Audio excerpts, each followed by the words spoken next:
Alrighty! It is I, Manong Jireh. And ngayon, nakita ko lang to sa FB News. The Army! They are building an army! Kasi palapit na World War III. Mandatory military service training, mga kaunggoy.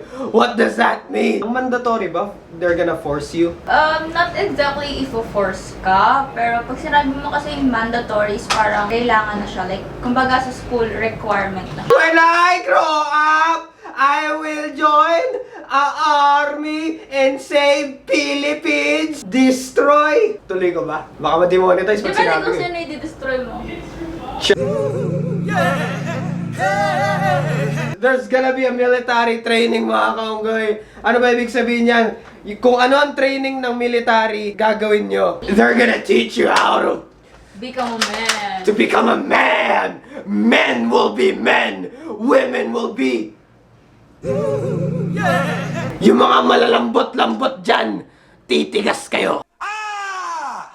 That's a war face! Now let me see your war face! Ah! Bullshit! You didn't convince me! Let me see your real war face! Ah! You don't scare me! Work on it! Lalakas ang loob nyo. You're gonna be a man. Mga balong.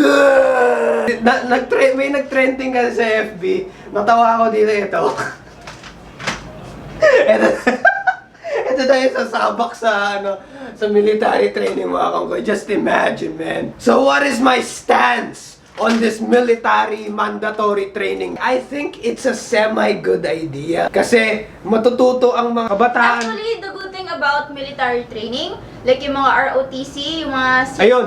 ang kinagandahan niyan is they will teach you to be disciplined. Ayun. That's the good thing. Kasi magiging disiplinado yung mga tao, yung mga bata, mas magiging matured sila mag-isip. Tinetrain na ang loob nyo, yung mental shit nyo. At the same time, tinetrain nila ang magkakaroon kayo ng physical training, mga kaunggoy. You're gonna be strong mentally and you're gonna be strong physically, mga kaunggoy. Unless may sekreto kang pagnanasa sa kasama mo. Meron ganun? Pero mga ganon. What the fuck? Yung akala mo straight, pero sa totoo bakla pala. What the fuck? Now I'm scared. But like, alam mo yun, i-degrade ka nila dito eh. Bababain ka ng salita like, putang ina mong taba-taba mo, mag-push up ka ng ganyan-ganyan. Ay, alam niyo yung movie na Full Metal Jacket? Ito, yung eksena na to, kung ako sa inyo, kung wala kayong alam sa mga military training, mga kaunggoy, panoorin nyo tong Full Metal Jacket, magkakaroon kayo ng idea kung paano yung mga drill instructor. Kasi, ayan na, basta, etong movie, ayan, panoorin nyo na, click away from this video, at manood muna kayo.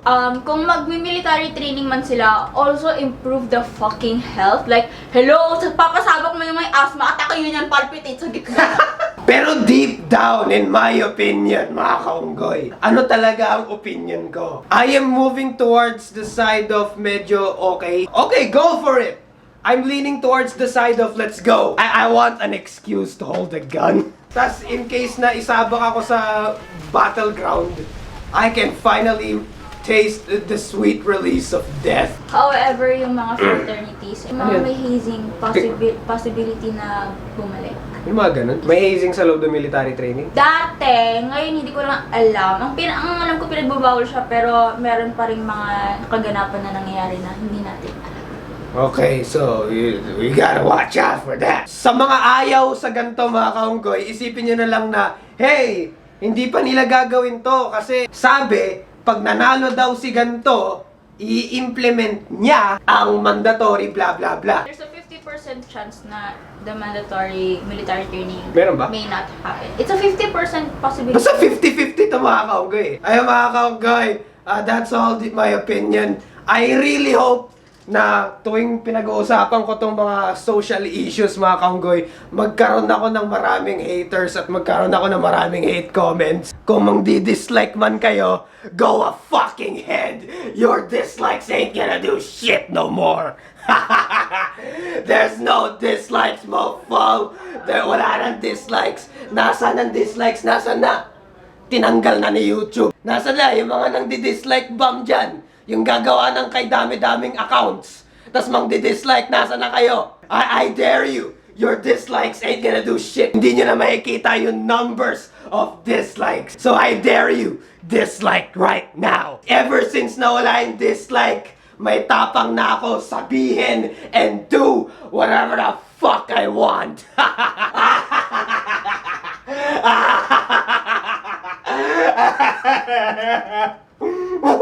And that's the bottom line. Because Jireh said so. Shoutout sa comment of the day. Sino kaya yung hype na yan?